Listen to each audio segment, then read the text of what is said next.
Welcome to our channel. నేను మీ లక్ష్మణ్. ప్రస్తుతం మనతో పాటు ఉన్నారు legendary award winner and TEDx speaker Nandi Rameshwar Rao గారు. ఆయనతో కూడా మాట్లాడదాం. రియల్ ఎస్టేట్ సంబంధించి మరిన్ని విషయాలు మీ ముందుకు తీసుకొచ్చే ప్రయత్నం చేస్తాం. సార్ నమస్తే.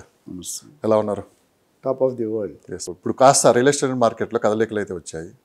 సో ఏం జరుగుతుందని చెప్పి కూడా అందరూ ఎదురు చూస్తున్నారు. లేటెస్ట్ అప్డేట్స్ ఏంటి సార్? రియల్ ఎస్టేట్ గురించి ఎప్పుడు చెప్పినా నేను చెప్తాను, దానికి ఎవర్ గ్రీన్ సబ్జెక్ట్. తిండి బట్ట గుడిలో ఒక పాట అంటే 33% మనమే 100%. ఈ మూడు లేకుండా ఏ మనిషి, ఏ కస్టమరు, ఏ ఇన్వెస్టర్ ఉండలేడు వాస్తవం. సో డెఫినెట్గా డిసెంబర్ 2023 నుండి ఒక 9-10 నెలల పాటు కొద్దిగా మందంగా ఉంది, స్లో డౌన్ అయింది, ట్రాన్సాక్షన్ తగ్గినాయి. అయితే గత 3 నెలలుగా డిసెంబర్, జనవరి, ఫిబ్రవరి 3-4 నెలలు, డిసెంబర్లో స్టార్ట్ అయింది, జనవరి, ఫిబ్రవరి, మార్చి కొద్దిగా బాగానే లీడ్స్ వస్తున్నాయి, సైట్ విజిట్ అవుతున్నాయి, డీల్స్ ట్రాన్సాక్షన్ అవుతుంది.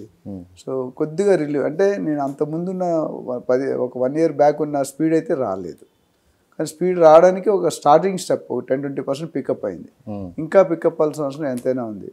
ఎప్పుడు పికప్ అవుతుంది అనేది కొద్దిగా ఇంకా గవర్నమెంట్ నుండి క్లారిటీ వస్తున్నాయి. ఇప్పుడిప్పుడే స్టార్ట్ అయింది. ఫస్ట్ 6-7 నెలలు మీకు తెలుసు, గవర్నమెంట్ అనేది 6 గ్యారెంటీల మీద ఫోకస్ చేశారు, రియల్ ఎస్టేట్ని కొద్దిగా పక్కన పెట్టారు.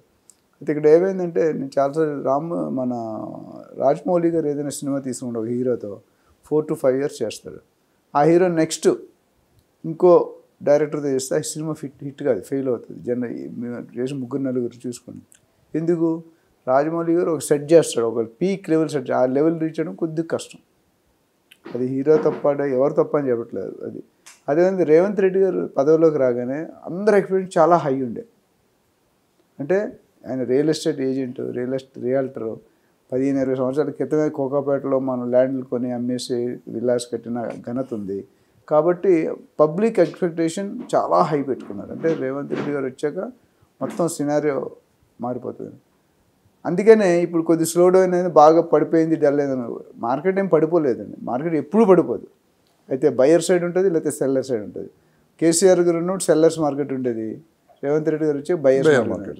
రేట్లు ఎప్పుడు పడిపోవడం అనేది, మార్కెట్ పడిపోవడం అనేది ఉండదు. రేట్లు కూడా మీరు చూసుకుంటే గత 1.5 year దాదాపు 16-17 నెలలుగా రేట్లు ఎక్కడ కూడా పెరగలేదు మీరు గమనిస్తే, కానీ రేట్లు ఎక్కడ కూడా తగ్గలేదు.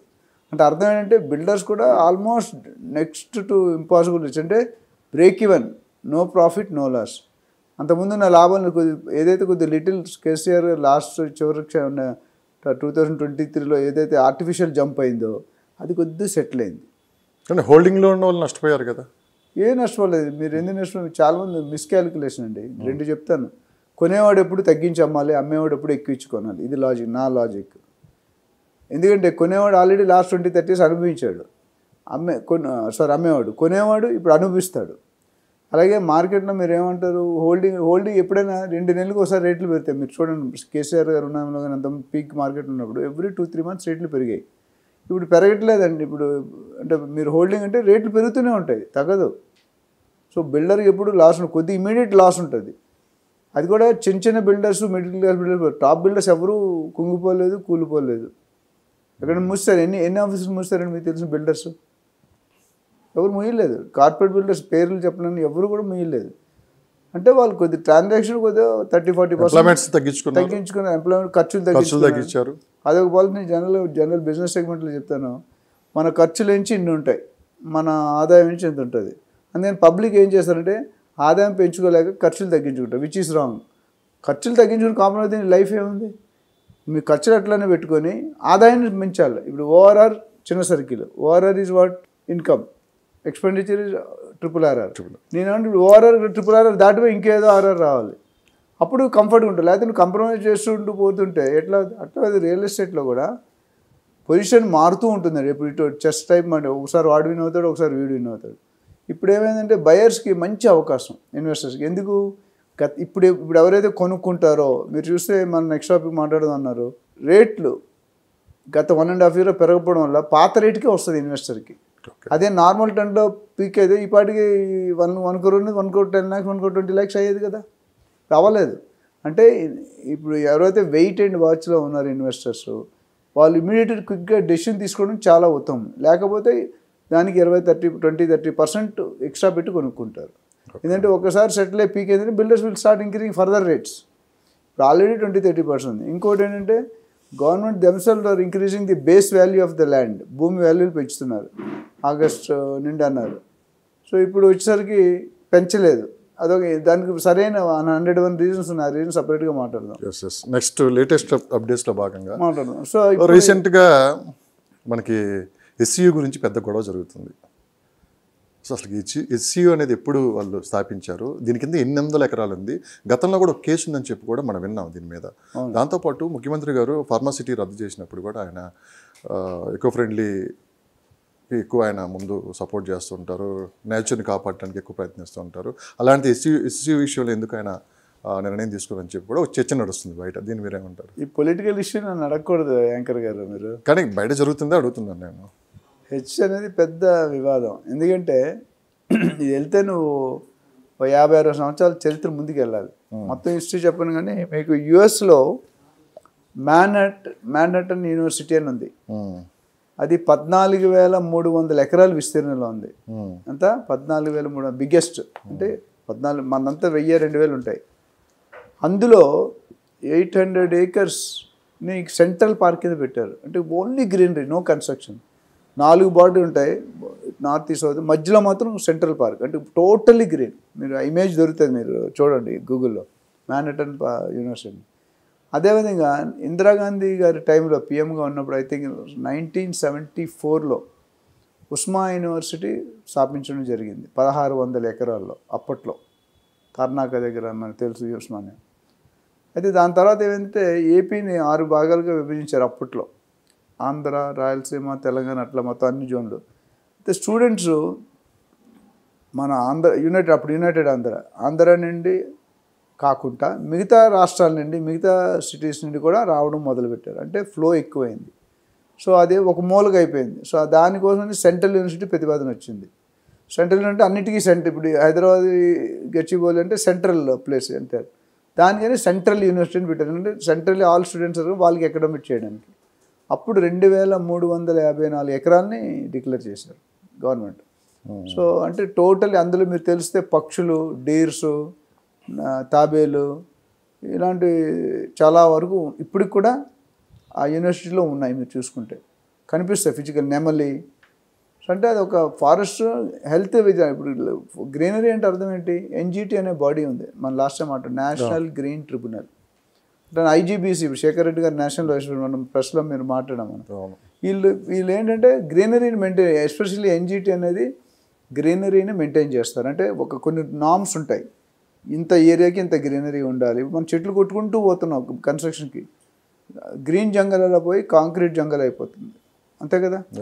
సో యూనివర్సిటీలో అప్పుడు ఏమైంది, ఈ 2,354 ఎకరాల్లో ఒక 800 ఎకరాలు ఆల్రెడీ గవర్నమెంట్ తీసేసుకుంది.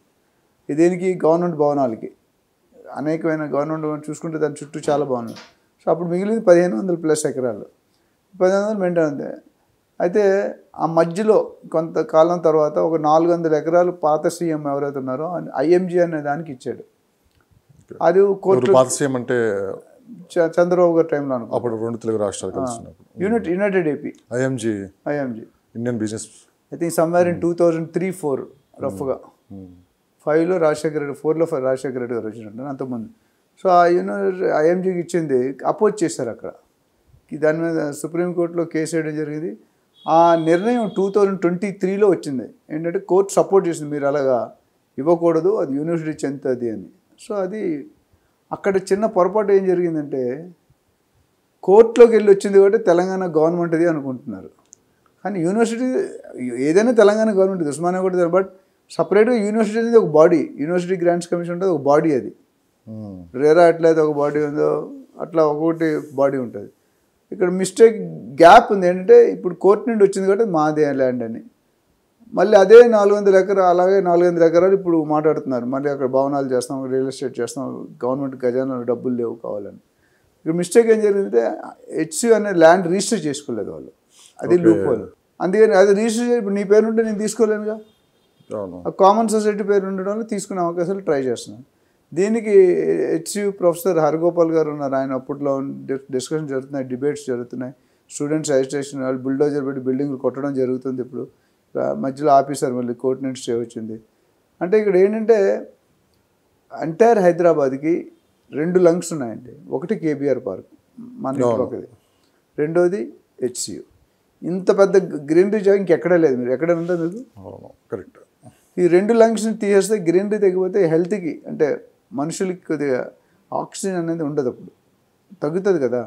కాలుష్యం వేరు, అక్కడ కాలుష్యం లేదు. ఇప్పుడు నువ్వు కేబీఆర్ గ్రీనరీకి అయితే పొద్దుటేలండి అవుతుంది, ఒక స్మెల్ వస్తుంది అలా. సో అందుకని స్టూడెంట్స్ అందరూ కూడా అపోజ్ చేస్తారు, మా యూనివర్సిటీ మీరు ఇలా తీయడానికి అవకాశం లేదు, మీరు రీథింక్ చేసుకోండి, పునరాలోచన చేసుకోండి అని చెప్పుకొస్తున్నారు. సో అది అయితే ఇక్కడ ఒక మాట ఏంటంటే మీరు అన్నారు గవర్నమెంట్ రేవంత్ రెడ్డి గారు మిగతా సీఎంస్ కంటే అంటే మిగతా సీఎంస్ కూడా ఉన్నారు. రేవంత్ రెడ్డి గారు ఏంటంటే eco friendly person, environmental condition. అంటే మీకు ఫార్మాసిటీ ఎందుకు రద్దు చేస్తున్నారండి అంటే అక్కడ ఉన్న వాళ్ళకి ఎయిర్పోర్ట్కి దగ్గర కాబట్టి పెద్ద పెద్ద టాప్ బిజినెస్ మ్యాగ్నెట్స్ ఉంటారు, పెద్దవాళ్ళు ఉంటారు, మనుషులందరూ హెల్త్ దెబ్బ అవుతుంది, పొల్యూషన్ రాకూడదు అని నాన్ పొల్యూటెడ్ ఇండస్ట్రీస్ మాత్రం ఇక్కడ పెట్టాలి. పొల్యూషన్ వచ్చే ఇండస్ట్రీస్ 100-200 కిలోమీటర్ దూరంగా వెళ్ళాలి. మరి అంత కన్సర్న్ ఉన్నప్పుడు ఇక్కడ కూడా ఎందుకు చేస్తున్నారని జనాలకు అర్థం కావట్లేదు.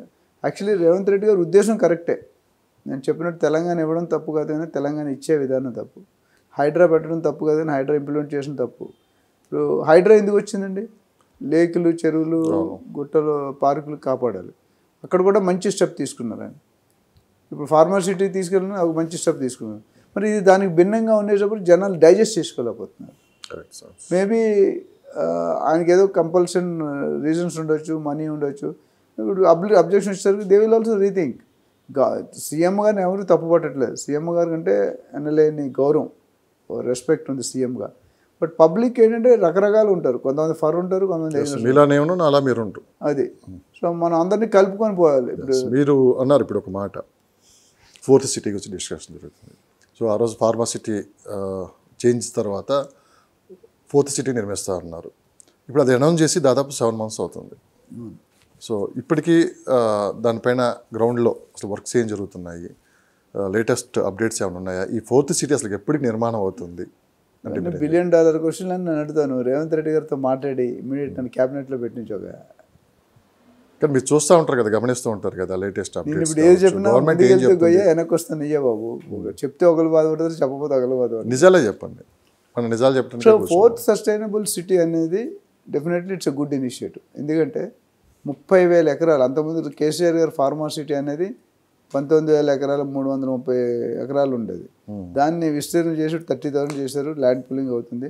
ఫస్ట్ ఫేజ్లో ఐ థింక్ 15,000 ఎకరాలు మనం టార్గెట్ చేస్తున్నాం. అందులో sports city, health city, AA city, skill university, golf course, IT corridor, SEZ, mega township అన్నీ కూడా ప్లాన్ చేస్తున్నారు. అయితే ఇక్కడ there is a slip between the cup and the lip. ఎందుకంటే ఆకాంక్ష ఉండడం వేరు, ఇంట్రెస్ట్ ఉండడం వేరు, దాన్ని చేసే సత్తా వేరు. అంటే డబ్బులు, నాలెడ్జ్ ఉంది, ఎక్స్పీరియన్స్ ఉంది, టెక్నాలజీ ఉంది, కానీ కట్టడానికి డబ్బులు కావాలి. ప్రస్తుతానికి ఈ గవర్నమెంట్ కానీ ఆ 2 తెలుగు రాష్ట్రాల గవర్నమెంట్ కూడా అప్పులతో ఇబ్బంది పడుతున్నారు. ఇక్కడ ఒక 7-8 లక్షలు, అక్కడ 11-12 లక్షలు. ఏదైనా చేయాలంటే మేనిఫెస్టోలో స్టేట్మెంట్స్ ఇస్తారు పొలిటికల్ పార్టీస్, దాన్ని అమలుపరచడానికి ట్రై చేస్తారు. ఉద్దేశంతో, మంచి ఉద్దేశంతోనే దే విల్ పుట్. బట్ అది అమలుపరచడానికి అనేకమైన ఛాలెంజెస్ ఉంటాయి. ల్యాండ్ పూలింగ్లో ఇబ్బంది ఉండొచ్చు, టెక్నాలజీలో ఇబ్బంది ఉండొచ్చు, టెండర్స్లో ఇబ్బంది ఉండొచ్చు, అపోజిషన్ పార్టీ ఇబ్బంది ఉండొచ్చు, అసెంబ్లీలో బిల్ పాస్ కాకపోవచ్చు, రకరకాలు. ఇవన్నీ ఎదుర్కొని చేయాలంటే చాలా గట్ ఫీలింగ్ ఉండాలి, చాలా ఎక్స్పీరియన్స్ ఉండాలి. ఇవన్నిటికీ మించి ఒక్క సైడ్ విటమిన్ M ఉండాలి, మనీ. ఇప్పుడు అది లోపిస్తుంది మనకి. ఇండస్ట్రీ కానీ ఏదైతే పేపర్లోనో టీవీలో న్యూస్లో డిస్కషన్లు వస్తున్నాయో దానికి అనుకూలంగా జరుగుతుందా? ఇన్ని లక్షలు, ఇన్ని వేల కోట్లు సైన్ చేసి ఇన్ని లక్షల కోట్లు ఏవి డబ్బులు వచ్చాయా ఫిజికల్? ఇక్కడ కానీ అక్కడ కానీ టైం పడుతుంది. అంటే డిస్కస్ చేశారు వాళ్ళు, డిస్కస్ చేసినప్పుడు ఒప్పుకున్నారు, కానీ ఒక 10,000, 50,000, 1,00,000 కోట్లు అవ్వాలంటే చాలా టైం. 1,00,000 కోట్లు అంటే నాట్ ఏ జోక్. అది ఇవ్వడానికి వాళ్ళ కంపెనీకి రకరకాల పాలసీలు వెరిఫై చేసుకోవాలి, చెక్ చేసుకోవాలి, లీగల్ ఇది అది చూసుకుంటే 2-3 సంవత్సరాలు. ఇప్పుడు 15,000 కోట్లని బీజేపీ గవర్నమెంట్ చెప్పారు ఆంధ్రప్రదేశ్కి. రావడానికి టైం పట్టిందే లేదా? ఇప్పుడు యాక్షన్ ఇంకా జరగలేదు కదా. ఇప్పుడు ఓఆర్ఆర్ ఇస్తాను అదాన్ని అంటున్నారు, అంబానీ రకరకాల నేను గ్యాస్ ప్లాంట్స్ పెడతానని అంబానీ అంటున్నాడు. అట్లా మాటలు డిస్కషన్ పాజిటివ్గానే జరుగుతున్నాయి, బట్ ఫిజికల్ హ్యాపెనింగ్ అవ్వట్లేదు. ఫిజికల్ హ్యాపెనింగ్ అవ్వడానికి కొద్దిగా టైం పడుతుంది. డెఫినెట్గా ఒకసారి అనుకున్నారంటే they will try to do it. ఎందుకంటే ఈ 5 సంవత్సరాలు వీళ్ళకి గ్యాప్, 5 సంవత్సరాల తర్వాత రిపీట్ అవుతుందా, వేరే వాళ్ళు వస్తారో ఎవరికి తెలియదు. నెక్స్ట్ వచ్చే సీఎం ఏం చేస్తాడో తెలియదు. సో వీళ్ళు మ్యాక్సిమం ప్రతి అంటే మీరు ఒక కన్ఫ్యూజ్లో పెడుతున్నారు. అసలు ఇప్పుడు సార్ 4th సిటీ ఎప్పుడు నిర్మాణం అవుతుందో పక్కన పెడితే, సో ఎప్పటికైనా అవుతుందని ఒక గ్యారంటీ అయితే ఉందని మీరు అంటున్నారు. బట్ మిడిల్ క్లాస్ పీపుల్ ఏంటంటే అలా కాదు. ఇప్పుడు ఇన్వెస్ట్ చేయొచ్చా లేదా, సరే అప్పుడెప్పుడో వస్తుంది అది, ఇప్పటికైనా ఇన్వెస్ట్ చేస్తే ఆ టైంకి మాకు 2 రెట్లు పెరిగే అవకాశం ఉంది, కాస్త ఎక్కువ మనీ మేము మళ్ళీ ఎక్స్పెక్ట్ చేయొచ్చు అని చెప్పి అలాంటి ఆలోచనతో ఉంటారు. సో అలాంటి వాళ్ళకి మీరు ఏం చెప్తారని నేను అడుగుతున్నాను. ఇన్వెస్ట్ చేయండి, కానీ టైం ఉండాలి దేనికైనా. ఎంత టైం? రియల్ ఎస్టేట్లో నేను ఏం చెప్పానంటే, ఇన్వెస్టర్ కానీ, బయ్యర్ కానీ, బిల్డర్ కానీ, ఏజెంట్ కానీ, రియల్ ఎస్టేట్లో మీరు లాభాలు సంపాదించుకోవాలనుకోవడం తప్పు లేదు. సంపాదించాలంటే భూమాత అంత పేషెన్స్ ఉండాలి, ఆకాశం అంత ఆశ ఉండాలి. అది 5 years పడుతుందా, 10 years పడుతుందా, ఇట్స్ టూ డిఫికల్ట్. ఇలాంటి ఎక్స్పర్ట్సే చెప్పలేకపోతే సామాన్య పరిస్థితి ఏంటంటే, బ్యూరోక్రాట్స్ ద్వారా, ఇన్నర్ గవర్నమెంట్ ఎంప్లాయీస్ ద్వారా, ఇన్నర్ ఇన్వెస్టర్స్ అవన్నీ కొన్ని చెప్పగలం, కొన్ని చెప్పలేము. ఎందుకంటే we're not the decision makers, we're only observers. So ఇప్పుడు రేట్లు పెరుగుతాయి అన్నది నడుస్తుంది స్టెప్. సో ఇవన్నీ రావడానికి ఇంటెన్షన్ ఉంది, పాజిటివ్గా ఉంది. ఇప్పుడు ఎవరైనా ఇన్వెస్ట్ చేసుకోవాలంటే ఇప్పుడు వెస్ట్ జోన్లో పెడితే 4 to 4.5 years డబుల్ అవుతుంది. అక్కడ శ్రీశైలం పెడితే కొద్దిగా టైం ఎక్స్ట్రా పడుతుంది, అవుతుంది. ఎందుకంటే జో దిక్తా హై ఓ బిక్తా హై, ఏదైతే కనిపిస్తుందో అదే నమ్ముతారు. కానీ నువ్వు ఎన్ని స్టోరీలు చెప్పినా ఛానల్లో నమ్మరు, నేను ఎన్ని చెప్పినా నమ్మరు. కళ్ళ ముందు కనిపించేదే నమ్ముతారు. ఇప్పుడు అమరావతికి ప్రాబ్లం ఏంటి ఈరోజు? దేర్ ఇస్ ఫిజికల్లీ ఇప్పుడిప్పుడే స్టార్ట్ అయింది. ఫస్ట్ 3-4 నెలలు బాబు గారు అంత ఎక్స్పీరియన్స్ పర్సన్, అంత డైజెస్ట్ చేసుకొని ఆఫ్లైన్ ఎంత ఉంది, ఆన్లైన్ ఎంత చేసుకొని ఇప్పుడు స్టార్ట్ చేశారు. డెఫినెట్గా నెక్స్ట్ 2-3 years చేంజ్ ఉంటుంది. ఇప్పుడు వాళ్ళు ఏమంటారు, అమరావతిని phase 1 2.5-3 సంవత్సరాల్లో చేస్తాను నారాయణ గారు చెప్పారు. అది 3 సంవత్సరాలు కదా, 5 సంవత్సరాలు అవుతుంది, బట్ టైం పడుతుంది. సో అమరావతిలో కూడా అదే పొజిషన్.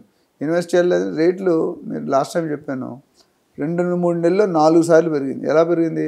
ఎలక్షన్ డిక్లేర్ చేశారు ఏపీకి, రేట్లు కొద్దిగా పెరిగాయి, బాబు గారు వస్తారు కదా అని. నెక్స్ట్ ఎలక్షన్ అయింది, ఇంకొద్ది పెరిగాయి, బాబు గారు వస్తారు కదా అని. ఎగ్జిట్ పోల్ వచ్చింది, టీడీపీకి ఎక్కువ చూపించారు, కూటమి పార్టీకి. అంటే గవర్నమెంట్ వచ్చేస్తుంది కాబట్టి ఇంకొద్ది పెరిగింది. సీఎం అయిన తర్వాత ఇంకొద్ది పెరిగింది. అంటే 3 నెలల్లో 4 సార్లు పెరిగే అవకాశం ఉందా? సో ఇదంతా కొద్ది బిట్ ఆర్టిఫిషియల్ జంప్ కూడా ఉంది అందులో, మొత్తం ఫైనల్గా రియల్ జంప్ కాదు. అప్పటికి డెఫినెట్గా పెరుగుతాయి. ఇప్పుడు సీడ్ యాక్సెస్ క్యాపిటల్ రోడ్లో మీకు ఆ రోడ్డు తీసుకుంటే 60 నుండి 70 గజం ఉంది. అంతకుముందు 30-35 ఉంటే డబుల్ చేశారు. 70 కాబట్టి 50-60కి అయితే వెళ్తుంది అది. బట్ నిర్మాణం లేవు అక్కడ. అంతకుముందున్న గవర్నమెంట్ అటుకెక్కించింది, మనకు తెలుసు. 5 years పోయింది. చంద్రబాబు నాయుడు గారు మంచి ప్లానింగ్ చేశారు, సింగపూర్ ఆర్కిటెక్ట్స్, మంచి ల్యాండ్స్కేపింగ్, మంచి డిజైన్. కానీ ఇంప్లిమెంట్ చేసే టైం గవర్నమెంట్ కొలాప్స్ అయిపోయింది. ఇప్పుడు మళ్ళీ స్టార్ట్ చేసి ఆయన ఇప్పుడు యునైటెడ్ ఏపీని డెవలప్ చేసిన ఘనత చంద్రబాబు నాయుడుకి 3 times సీఎంగా ఆల్రెడీ ఆయన పేరు పొందారు. 4వసారి కూడా. ఇక్కడికి అక్కడ తేడా ఏంటంటే ఏపీ గవర్నమెంట్లో డబ్బులు ఉన్నాయి అప్పుడు యునైటెడ్ ఏపీలో, ఇప్పుడు ఏపీలో డబ్బులు లేవు. ఎందుకంటే కొత్త న్యూ బార్న్ మన 2024 June 2వ తారీఖు కల్లా హైదరాబాద్ కామన్ క్యాపిటల్ తీస్తారు. అంతవరకు దీనికి. So coming back, 4th city అనేది నేను జరగదు అనట్లేదు, జరుగుతుంది. Time taking process. ఇప్పుడు సంబంధిత అధికారులు, concern officers, they are working on the plan. ఎందుకంటే ఇంతకుముందు హెచ్ఎండి హైదరాబాద్ ప్లాన్ అని ఎక్కువ వెస్ట్ జోన్ మీద ఫోకస్ చేశారు పాత గవర్నమెంట్. ఈ గవర్నమెంట్ ఏమంటే ఓన్లీ గవర్నమెంట్ వెస్ట్ జోన్ కాదు, ఎంటైర్ తెలంగాణ స్టేట్ని డెవలప్ చేయాలి. అన్ని రకాలుగా RRR చుట్టూ శాటిలైట్ టౌన్షిప్స్, ఫార్మా క్లస్టర్స్. మీరు ఒకప్పుడు చూసుకుంటే అందరూ అబిట్స్ కోటి వెళ్ళేవాళ్ళం, ఇది మార్కెటింగ్ 30 years బ్యాక్. ఇప్పుడు వెళ్తున్నారా? గచ్చిబౌలి కొనుక్కుంటున్నారు, ఎక్కడ కావాలో అక్కడ, కుషాగూడ కొనుక్కుంటున్నారు. సో ఎక్కడోడు అక్కడ కొనుక్కుంటారు. సో ఇప్పుడు ఏంటంటే ప్లస్ ఇంతవరకు హైదరాబాద్ మీరు ఏదైతే చూసారో 60-70 సంవత్సరాలు అంచెలుగా ముక్కలుగా డెవలప్ అయింది. సార్ తెలంగాణలో భూముల రేట్లు పెంచుతామని చెప్పి ఆగస్టులో చెప్పారు. సో ఇప్పటికీ దానికి సంబంధించి ఎటువంటి అప్డేటు లేదు. ఇప్పుడు ఒకప్పుడు మీకు దీనికి ముందు హిస్టరీ ఏంటంటే, ఒకప్పుడు అగ్రికల్చర్ ఇన్కమ్ మీద 90% బతికేవారు ఒకప్పుడు 25 years బ్యాక్. తర్వాత స్లోగా ఏమైందంటే అగ్రికల్చర్ ఇన్కమ్ నుండి ఐటీ, మన ఫార్మా ఫీల్డ్, మెడికల్ ఫీల్డ్ వచ్చింది. ఎందుకంటే మందులు అవసరం, రోగాలు వస్తాయి. దాని తర్వాత ఐటీ, ఇన్ఫర్మేషన్ టెక్నాలజీ, దాని తర్వాత కంప్యూటర్స్, దాని తర్వాత ఏఐ, ఇప్పుడు లేటెస్ట్ రియల్ ఎస్టేట్. నా అనాలిసిస్ తప్పైతే మీరు చెక్ చేసుకోండి. సో ఇప్పుడు ఏదైనా ఒక మిలియనర్ కానీ బిలియనర్ కానీ ఉన్నాడంటే ఆయనకి కానీ ఆమెకి కానీ ఇండైరెక్ట్గా డైరెక్ట్గా రియల్ ఎస్టేట్తో సంబంధం ఉంటుంది. Okay. 30% of billionaires in India are from Hyderabad. 30%. ఎన్ని రాష్ట్రాలు ఉన్నాయి? 30 రాష్ట్రాలు, 29 రాష్ట్రాలు ఉన్నాయి కదా. అందులో 30% హైదరాబాద్ ఒక సిటీ. అంటే ఎంత రియల్ ఎస్టేట్ స్కోప్ ఉంది. సో గవర్నమెంట్ కూడా ఏం చేశారంటే రేట్లు పెంచితే అటు సెల్లర్స్ హ్యాపీగా ఉంటారు, ఇన్వెస్టర్స్ హ్యాపీగా ఉంటారు, గవర్నమెంట్ హ్యాపీగా ఉంటుంది. ఇది విన్ విన్ సిచ్యువేషన్. మన క్రెడై మీటింగ్లో మీకు గుర్తుంటే చెప్పాను నేను. ఆయన ఏమడిగారంటే మీ బిల్డర్స్ మీకున్న ఇబ్బందులు ఏంటో చెప్పండి, వీలైతే నేను ఒక ఐఏఎస్ ఆఫీసర్ లెవెల్లో సెక్రటరీ లెవెల్ పెట్టి సపరేట్ డిపార్ట్మెంట్ మీ ఫ్యాక్టరీ అంటే మీ బిల్డింగ్ సైట్స్కి వచ్చి మీ కన్స్ట్రక్షన్ సైట్కి వచ్చి చెక్ చేసి ఏం ప్రాబ్లం అక్కడే అప్రూవల్ ఇస్తారు, ఆ సిస్టమ్ ఇన్వాల్వ్ చేద్దాం, మీరు నాకు ఇన్పుట్స్ ఇవ్వండి అన్నాడు. అదొక మంచి పాజిటివ్ స్టెప్. సో ఇక్కడ ఏమవుతుందంటే మీరు చెప్పినట్టు అంతా అనుకున్నట్టు ఈజీ జరగదు. సో రేట్లు పెరగడం అంటే భూమి రేటు ఎందుకు పెంచాలనుకున్నారు? దాని రీజన్ అంటే ఇప్పుడు ఒక వైట్ అండ్ బ్లాక్ అని ఇష్యూ నడుస్తుంది ఆల్ ఓవర్ ఇండియాలో. అన్ని డిపార్ట్మెంట్లకి తెలుసు అది. అంటే ₹1 కోటి పెట్టి నువ్వు అగ్రికల్చర్ ల్యాండ్ కొనుక్కుంటే 10 లక్షలు 20 లక్షలకి ట్యాక్స్ కడుతున్నారు. మిగతా 80 లక్షలు కట్ట అందరికీ తెలుసు. అది గవర్నమెంట్కి తెలుసు, కొనేవాడికి తెలుసు, అమ్మేవాడికి తెలుసు, బ్రోకర్కి తెలుసు, ఏజెంట్ తెలుసు. సో ఆ డిఫరెన్స్ని గుర్తించారు. ఇప్పుడు గుర్తించి రేవంత్ రెడ్డి గారు 10 లక్షల బదులు మొత్తం 100% చేయలేరు. సో 30% పెంచారనుకోండి, 10 లక్షలు కడితే 30 లక్షలు అవుతుంది, 40% అయితే 40 లక్షలు అవుతుంది. అప్పుడు 10 లక్షల మీద మనకి 76,000 వస్తుంది, 40 లక్షల మీద 3 లక్షలు వస్తుంది గవర్నమెంట్కి. అర్థమైందా? ఒక డీల్లో ఓవరాల్గా ఎన్ని వేల కోట్లు వస్తుంది. సో అది. రెండోది స్టాంప్ డ్యూటీ పెంచుతా అన్నారు. స్టాంప్ డ్యూటీ 7.6 10% 9% చేస్తుంది. అది పెరిగితే ఆటోమేటిక్గా వాల్యూస్ పెరిగిపోతాయి. సో దాన్ని కంప్లీట్ కొన్ని అబ్జెక్షన్స్ కొన్ని హ్యాండ్లింగ్స్లో ఒక తేడా ఉంది. సో దాన్ని అధ్యయనం చేస్తున్నారు. ఎవరికి ఇబ్బంది ఉండకూడదు, ఎవరికి ఇది ఉండకూడదు. ఇప్పుడు ఎల్ఆర్ఎస్ మనం చూసాం 25% డిబేట్ ఇచ్చారు కలెక్షన్ కోసం. మా గవర్నమెంట్ ఖజానాలో ఏమీ లేవు. Most of the state governments ఖజానాలో ఏమీ లేవు. గవర్నమెంట్ నడపాలంటే వాళ్ళకి కొన్ని లక్షల కోట్లు అవసరం. ఆ లక్షల కోట్లు వచ్చే మార్గాలు తీసుకుంటారు. ఇండస్ట్రీ రావట్లేదు. ఇండస్ట్రీ రాకపోతే ఎంప్లాయ్మెంట్ రాదు. ఎంప్లాయ్మెంట్ రాకపోతే రెవెన్యూ రాదు. రెవెన్యూ రాకపోతే బయింగ్ కెపాసిటీ ఉంటుంది. బయింగ్ కెపాసిటీ అయితే గవర్నమెంట్ డబ్బులు రావు. సో దీనిలో భాగంగానే హెచ్ఎండిఏ పరిధి కూడా పెంచుతా ఉన్నారు. సో టోటల్గా ఎన్ని గ్రామాలు ఇందులో విలీన అయ్యే అవకాశం ఉంది? సార్ నాకు ఒకటి ఏంటంటే హెచ్ఎండిఏ పరిధి పెంచడం వల్ల వచ్చే బెనిఫిట్స్ ఏంటి? అంటే ఈ హెచ్ఎండిఏ పరిధి రేపు RRR లోపు ఉంటుందా, లేకుంటే RRR దాటి కూడా వెళ్ళే అవకాశం ఉందంటారా? అంటే ఇది హెచ్ఎండిఏ కూడా డబ్బులు రాబెట్టుకోవడానికి ఒక రీజన్ అండి. అందరికీ విన్ విన్ సిచ్యువేషన్. ఒక బయ్యర్ తప్ప మిగతా అందరూ మిగతా 3 ఏజెంట్స్ కానీ, బిల్డర్స్ కానీ, గవర్నమెంట్ కానీ దే గెట్ బెనిఫిటెడ్, ఇన్వెస్టర్స్ కానీ. సో ఇక్కడ ఏమవుతుందంటే ఇనీషియల్గా రేవంత్ రెడ్డి గారి థాట్లో ఆయన సీఎం అవగానే తెలంగాణని 3 భాగాలుగా విభజించారు. ఒకటి ఏంటంటే up to ORR, GHMC to ORR is urban area, ORR to RRR is suburban area, RRR to Telangana border is rural area. ఈ 3 భాగాలు. ఇప్పుడు ఏం చేశారు? మున్సిపాలిటీ అంటే సిటీ, మనం కూర్చుని municipality up to ORR urban అన్నారు. అంటే అక్కడ వరకు హెచ్ఎండిఏ ఉంది ఆల్రెడీ. హెచ్ఎండిఏ తర్వాత వచ్చేది డిటీసీపీ. RRR టు ORR అనేది డిటీసీపీ. బియాండ్ దట్ జీపీ స్లోగా వెళ్ళిపోతున్నారు, వానిష్ అయిపోతుంది. అదే మీరు తెలుసుకోవాలంటే జిహెచ్ఎంసీలో జిహెచ్ఎంసీ ఏదైతే రేట్లు ఎక్కువ ఉంటాయి. ఇక్కడ ఇప్పుడు ఎంత ఉంది? 3-4 లక్షలు ఉంది మనం కూర్చున్న ప్లేస్లో. అంటే హెచ్ఎండిఏ రేట్లు జిహెచ్ఎంసీ తర్వాత నెక్స్ట్ వచ్చేది హెచ్ఎండిఏ 1,00,000 వరకు నడుస్తుంది. 1,20,000 3 లక్షలు. డిటీసీ అనేది 5 నుండి 50,000 దాకా నడుస్తుంది. జీపీ అనేది తక్కువ ఉంటుంది. ఇప్పుడు ఏమవుతుంది? హెచ్ఎండిఏ పరిధి పెంచితే డిటీసీ ఏదైతే తక్కువ వాల్యూ ఉందో అది ఎక్కువ వాల్యూ అయిపోతుంది. సో ఒకప్పుడు RRR బార్డర్ వరకు పెంచుదాం అనుకున్నారు. తర్వాత RRRని అలైన్మెంట్ చేశారు. ఏది 330 కిలోమీటర్లు కాస్తే ఇప్పుడు 340 350 కిలోమీటర్లు. కొన్ని పాయింట్స్ అబ్జెక్షన్లో ల్యాండ్ పూలింగ్ మార్చారు. ఇప్పుడు షాద్నగర్ రాయకల్ తోలుగట్టు తర్వాత వస్తుంది. రకరకాలు సంగారెడ్డి ఇవన్నీ కూడా సిటీలో వచ్చేస్తాయి. ఈ ఓవరాల్గా చూసుకుంటే ప్రైస్లో చాలా చేంజ్ వచ్చేస్తుంది. ప్రైస్లో చేంజ్ అంటే ట్యాక్స్లో చేంజ్ వస్తుంది. ట్యాక్స్లో చేంజ్ అంటే స్టాంప్ డ్యూటీలో ఒక సైకిల్ ఇంటర్లింక్ అది. సో ఇప్పుడు నాకు లేటెస్ట్ వచ్చిన ఇన్ఫర్మేషన్ అంటే RRRకి ఒక 5 కిలోమీటర్ ఇంకా పొడిగించమన్నారంట బార్డర్. ఇంతకుముందు RRR వరకు అన్నారు. ఇప్పుడు RRR నుండి ఇంకో 5 కిలోమీటర్లు. అంటే అది కూడా హెచ్ఎండిఏ పరిధిలో. అంటే భూ వాల్యూ అవైలబిలిటీ ఇప్పుడు ల్యాండ్ ఏదైతే యూజ్లో లేదో అదంతా యూజ్లోకి వచ్చేస్తుంది. సామాన్య ప్రజలకి ఒక ఇండైరెక్ట్ బెనిఫిట్ అది. ఎందుకంటే డిమాండ్ ఎక్కువ ఉండి సప్లై తక్కువ ఉంటే రేటు పెరుగుతుంది. సప్లై ఎక్కువ ఉండి రేటు తగ్గితే రేటు తగ్గుతుంది. సప్లై ఎక్కువ ఉండి డిమాండ్ కొనేవాళ్ళు లేడు. ఇప్పుడు అరటిపళ్ళు బండి ఉందండి, ఫస్ట్ పొద్దున ఎంత పెడతాడు, డజన్ 70 రూపాయలు పెడతాడు, మధ్యాహ్నంకి వచ్చేసరికి 60 రూపాయలు చేస్తాడు, 3 గంటలకు వచ్చేసరికి 50 రూపాయలు చేస్తాడు, సాయంత్రం వేసేసరికి 30 రూపాయలు చేస్తాడు. ఎందుకంటే రేపు పని చేయవు కాబట్టి.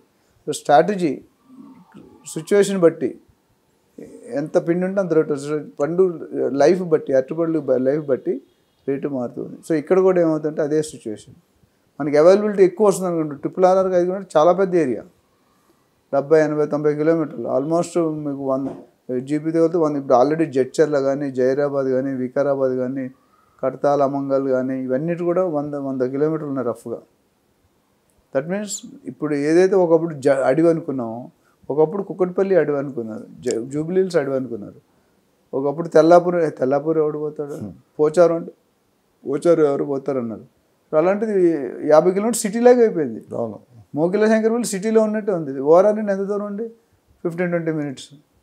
ఎక్కడికైనా మీరు అటు ఎయిర్పోర్ట్కి కానీ, ఎయిర్పోర్ట్ ఒకప్పుడు చంద్రబాబు నాయుడు గారు ఎయిర్పోర్ట్ ఉన్నప్పుడు అది శంషాబాద్ అనే పేరే నాకు తెలీదు.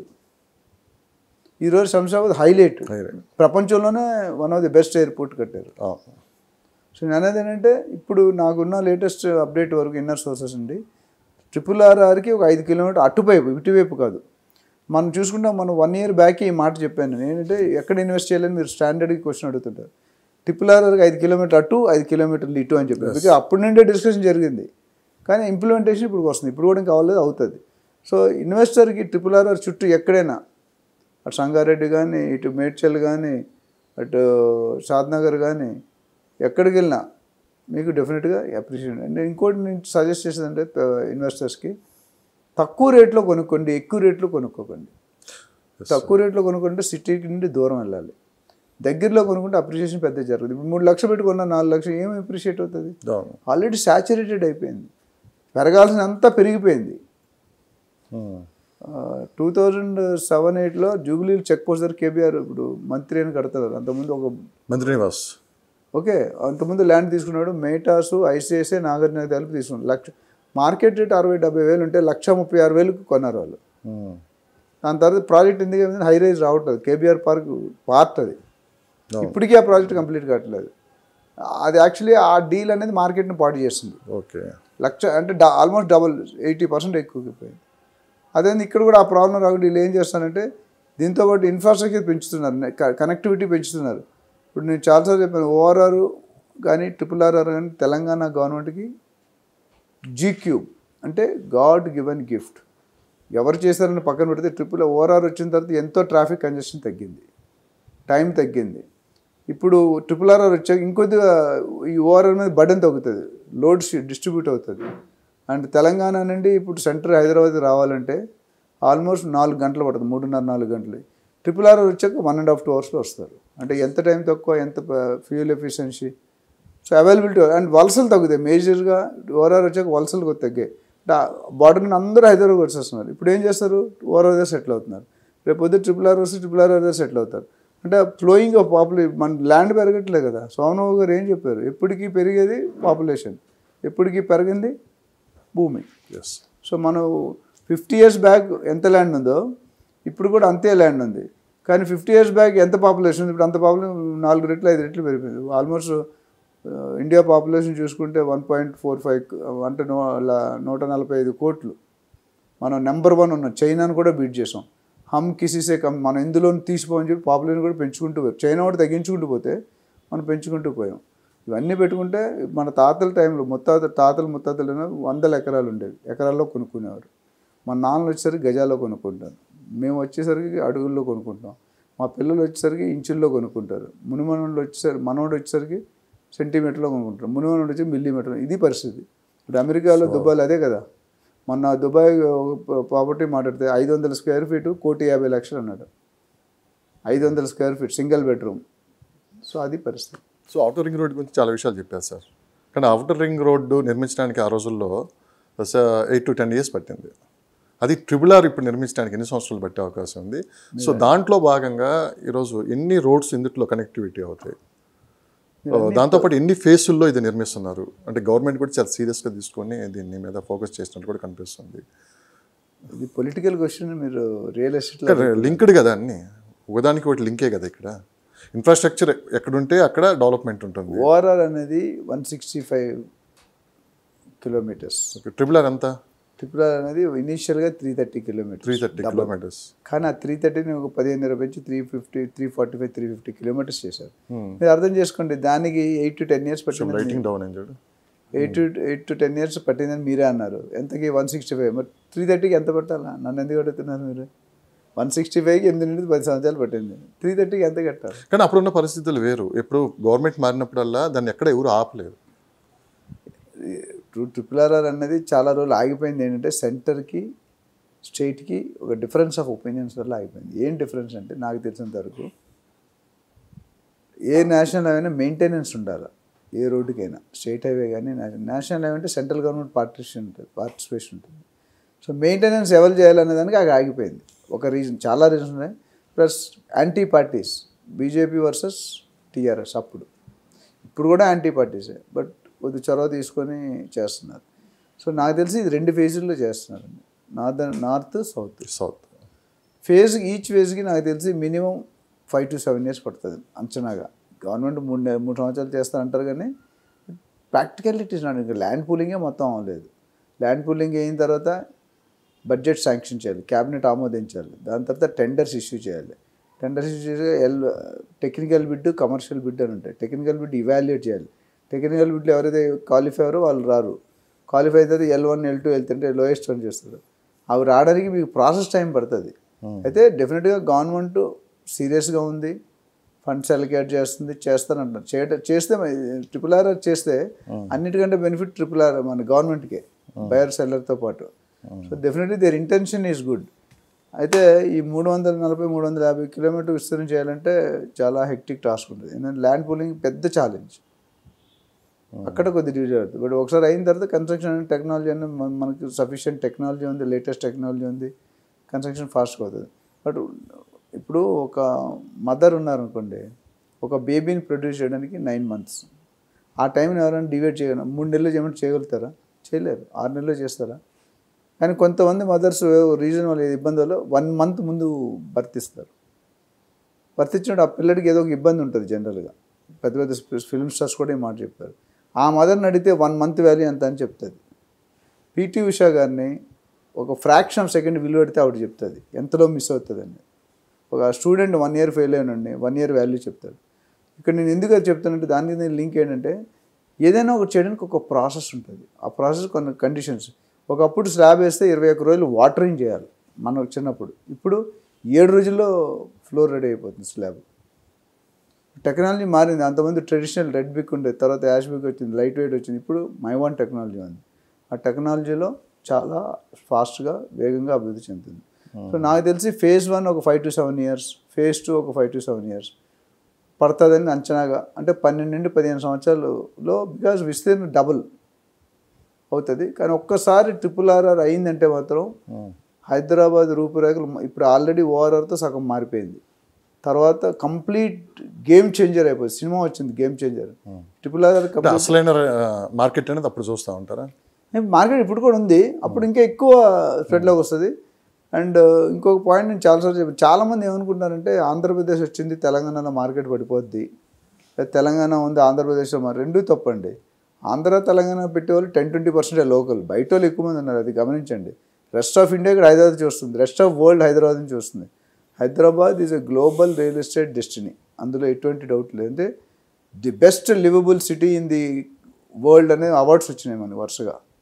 The cost of living is much cheaper than any. Vizag మీకు తెలుసా? నేను వైజాగ్లో పుట్టి పెరిగాను. వైజాగ్లో కాస్ట్ ఆఫ్ లివింగ్ హైదరాబాద్ కంటే ఎక్కువ. చాలామంది తెలియదు. హైదరాబాద్ ఎక్కువ ఉండాలి కదా క్యాపిటల్, కానీ వైజాగ్ ఎక్కువ. అట్లనే కల్చర్, ఫుడ్ కల్చర్, ఏ ఫుడ్ అయినా, ఏ జాతి వాడైనా, ఏ కమ్యూనిటీ అయినా తింటాడు.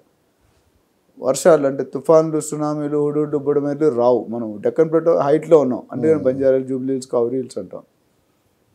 సో తర్వాత ఇన్ఫ్రాస్ట్రక్చర్ వైజ్ నెంబర్ 1 ఉన్నాం మేము. ఎందుకంటే మనకున్న విసురుబాటు 4 పక్కల 400 కాదు 150 కిలోమీటర్ ఒక్కొక్క సైడ్ వెళ్ళిపోయినా మీకు మార్కెట్ ఉంది.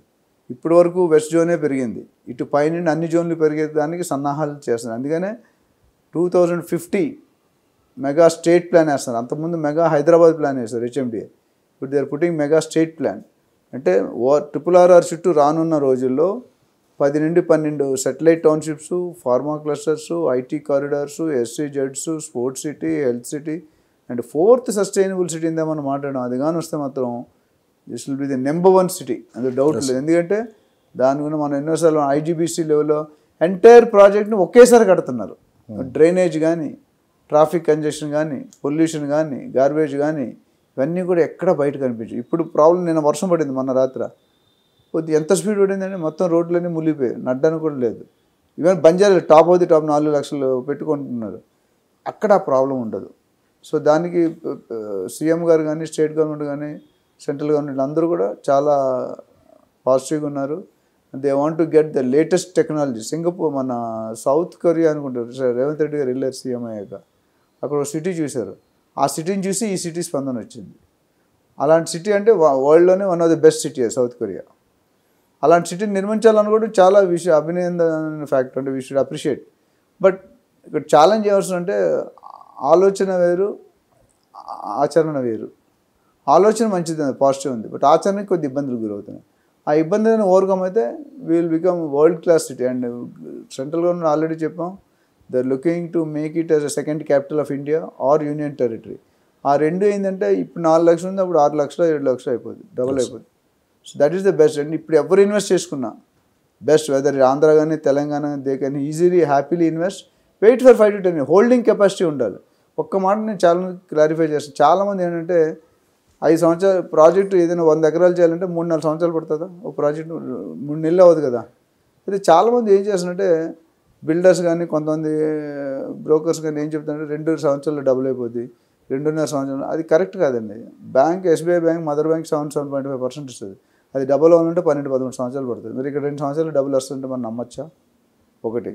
రెండోది, చాలామంది పెళ్ళి కావాల్సిన కూతుర్లు ఉన్న, లేదా ఇంజనీరింగ్ చదివిన అబ్బాయి ఉన్న అమెరికాలో ఉంటే ఒక 1 year పెట్టి అమ్మేద్దాం. 1 year పెడితే మీరు కొన్న రేటు కూడా రాదండి.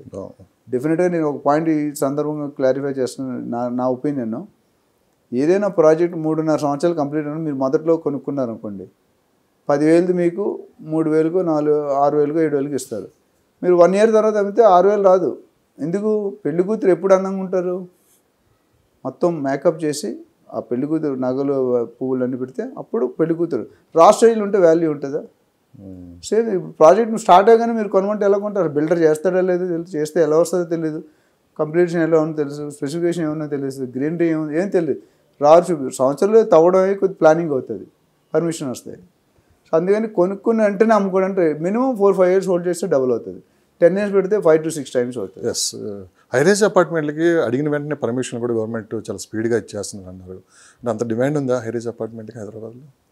డిమాండ్ ఎప్పుడు ఉంటుందండి. ఎందుకంటే ప్రతి మానవుడికి, ప్రతి ఫ్యామిలీకి, మధ్యతరగతి, poor people, LIG, MI, HIG category అందరికీ ఉండడానికి నివాసం కావాలి. అయితే మీరు అంటున్నారు స్పీడ్ అనేది నేను 100% ఎందుకంటే అంతకుముందు 7-8 నెలలు గ్యాప్ వచ్చింది కాబట్టి పెండింగ్ ఫైల్ని టకటకటకమని క్లియర్ చేస్తున్నారు. అంతే, స్పీడ్ ఏం పెరగలేదు. గత వెళ్ళిపోయిన బ్యాక్ లాగా ఉంది కూడా ఆల్రెడీ డంప్ అయి ఉన్నాయి. అది ఫటాఫట్ క్లియర్ చేయమని చెప్పారు గవర్నమెంట్. ఎందుకంటే మొదట కొన్ని కారణాల వల్ల ఆపారు. సో డిమాండ్ అనేది ఉంటుంది. అండ్ ఎందుకంటే హైరేజ్ అనేది కొంతమందికి నచ్చుతుంది, కొంతమంది నచ్చట్లేదు. హైరేజ్లో ఉన్న అడ్వాంటేజెస్ ఉన్నాయి, డిసడ్వాంటేజెస్ ఉన్నాయి. సో ఇప్పుడు నేనున్నాను, నాకు హైరేజ్ గేటెడ్ కమ్యూనిటీ నాకు ఇష్టం ఉండదు. నేను అందుకని మా ఇల్లు ఇండిపెండెంట్ ఫ్లోర్. కానీ కొంతమంది గేటెడ్ కమ్యూనిటీ నచ్చుతుంది, అది డిఫరెంట్. సో ఇద్దరు కరెక్ట్ రాంగ్, మనకున్న పరిస్థితులు, మనకున్న ఇప్పుడు నా సిటీలో కావాలి హైరేజ్ అనేది. బంజారా హిల్స్ దొరికితే I want in stay in Banjara hills చూడాలి, హైరేజ్ వస్తుందా? నేను Banjara hills has its own status. నీ ఇల్లు బంజారా హిల్స్ ఉందంటే వాళ్ళ లుక్ వేరు ఉంటుంది, అవునా కదా? అదే నువ్వు మట్టిగూడలో ఉన్నాను, లేదా ఇంకెక్కడ ఉన్నాను, లాలాగూడలో ఉన్నంటే ఉండదు. అదే కోకాపేటలో ఉన్నామంటే వేరు. సో ప్లేస్ని బట్టి, బడ్జెట్ని బట్టి, పరిస్థితిని బట్టి, మీకు ఉన్న రిక్వైర్మెంట్.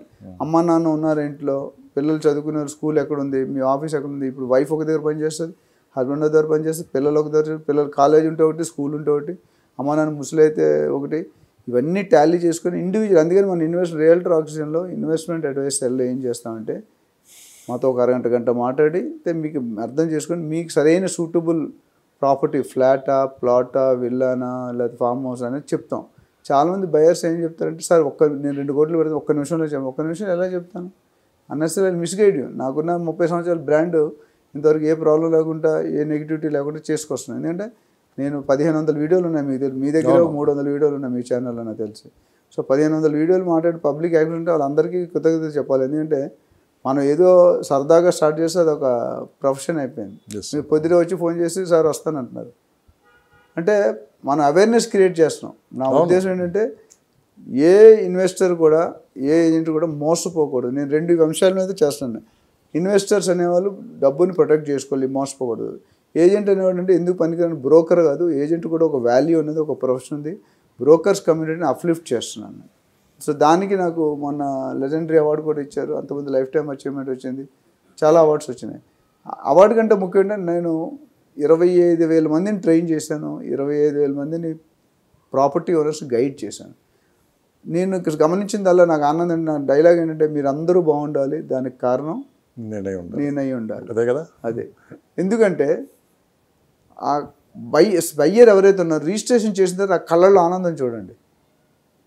ఆనందం మీరు ₹1,00,00,000 ఇచ్చిన ఆ ఆనందాన్ని నేను కూడా ఇల్లు కొనుక్కున్నట్టు అలాగే చేశాను.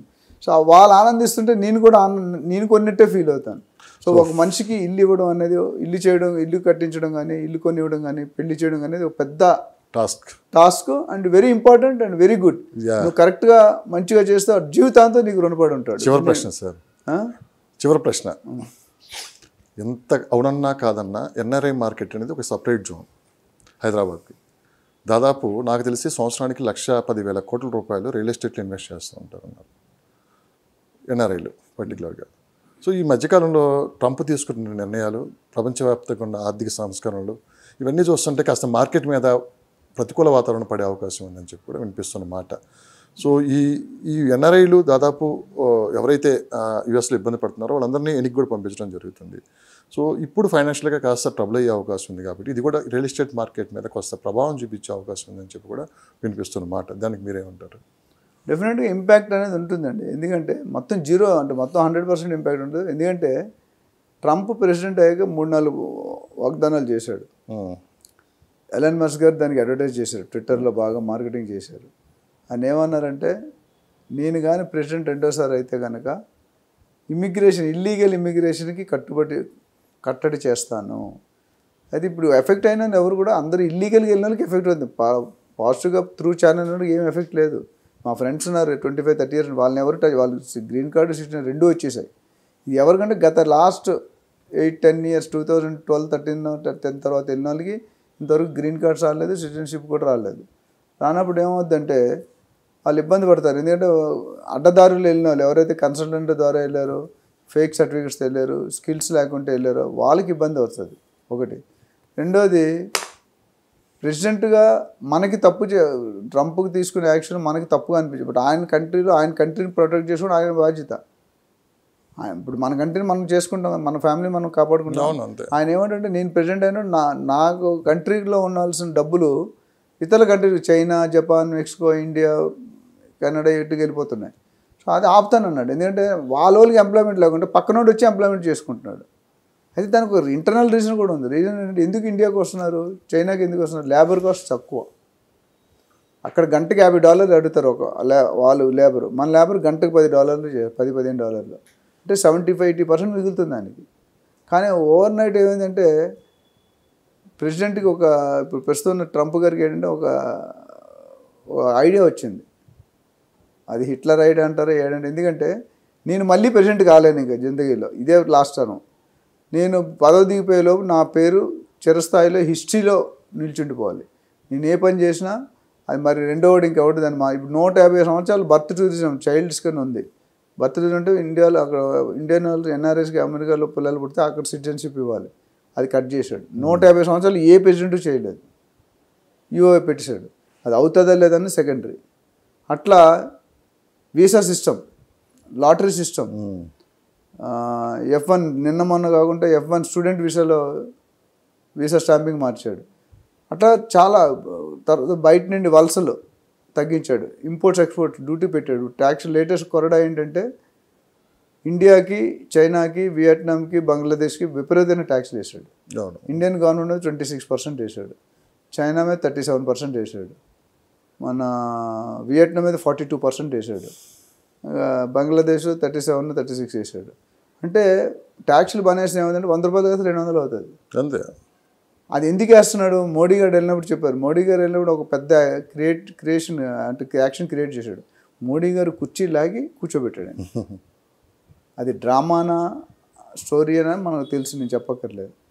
US highest president, India president one part of the US president highest post లేదు వరల్డ్లో.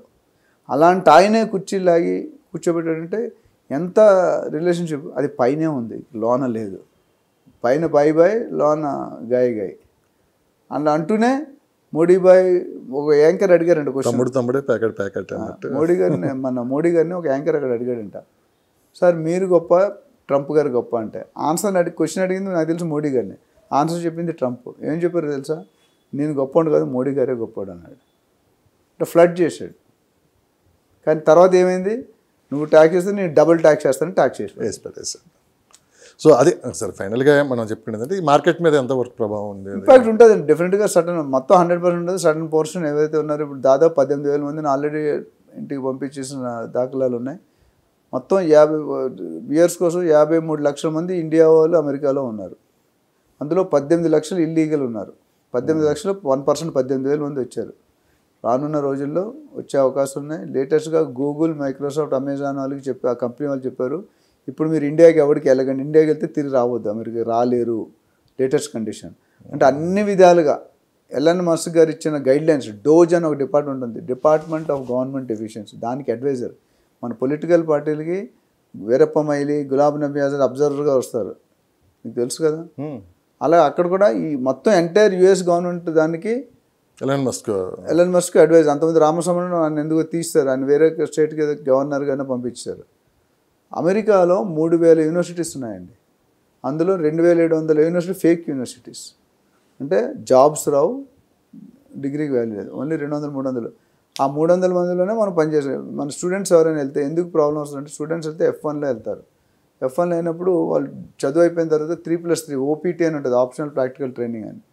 దాంట్లో వాళ్ళు పని చేసుకోవచ్చు. ఎట్లా అంటే యూనివర్సిటీలో ప్రొఫెసర్స్ ఉంటే ప్రొఫెసర్స్ కింద రీసెర్చ్ అసిస్టెంట్గా చేరుతారు. టెక్నికల్, నాన్ టెక్నికల్ అయితే స్పోర్ట్స్ కానీ అడ్మినిస్ట్రేషన్ కానీ జాయిన్ అవ్వాలి, ఫైనాన్స్ కానీ. కానీ ఇప్పుడు ఏమైందంటే వీళ్ళందరూ లో క్యాడర్ యూనివర్సిటీస్కి వెళ్ళిపోతున్నారు. ఉద్యోగాలు రావచ్చు. వాళ్ళు ఏం చేస్తున్నారు, వాళ్ళ యూనివర్సిటీలో ప్రొఫెసర్లే ఉంటారు, ఇంకా లెక్చర్స్ ఉంటే అపాయింట్ చేసుకోలేరు. వాళ్ళు ఏం చేస్తున్నారు, వేరే కంట్రీకి వెళ్ళి వేరే ప్లేస్కి వెళ్ళి ఉద్యోగం చేసుకుంటారు. ఆ ట్రాన్సాక్షన్ ఇప్పుడు అంతా అక్కడ ఆన్లైన్, మళ్ళీ బ్లాక్ ఉంటుంది, ఆన్లైన్ ట్రాన్సాక్షన్. సో నువ్వు ఈ యూనివర్సిటీలో చదివితే అంత దూరం ఎందుకు వెళ్తున్నావు అని పట్టుకుంటున్నారు, చెక్ చేసి అక్కడ దొరికిపోతున్నారు. అట్లా ఓవరాల్గా కాస్త ప్రభావం చూపించే ప్రభావం డెఫినెట్గా చూపిస్తుంది. ఎంత చూపిస్తుంది ఇప్పుడు ట్రంప్ గారు ఎవ్రీ డే చిచ్చర పిడుగు. ఈరోజు తీసుకుంది అసలు ఆయన ఏం డెసిషన్ తీసుకుంటే ఆయనకే తెలిసినట్లేదు, సడన్గా వస్తాడు తీసాడు. ఒక సీఎం ఉండేవాడు, ఒక ఆయన పేరు చెప్పను, ఆయనకి 3 వైఫ్స్ ఉన్నారు. పోలీసు వాళ్ళు చెప్తారు నెంబర్ 2 వైఫ్కి పోనీ, సడన్గా కార్ ఎక్కి నెంబర్ 1 అంటాడు. పోలీసు వాళ్ళు ఎంత ఆ రోడ్ ఇటు ఈ రోడ్ ఇటు. అంటే అది ఎందుకు చెప్పిన ట్రంప్ గారు ఎప్పుడు ఏ డెసిషన్ తీసుకుంటా ఎవరికి తెలియదు. Thank you sir, thank you so much, thank you.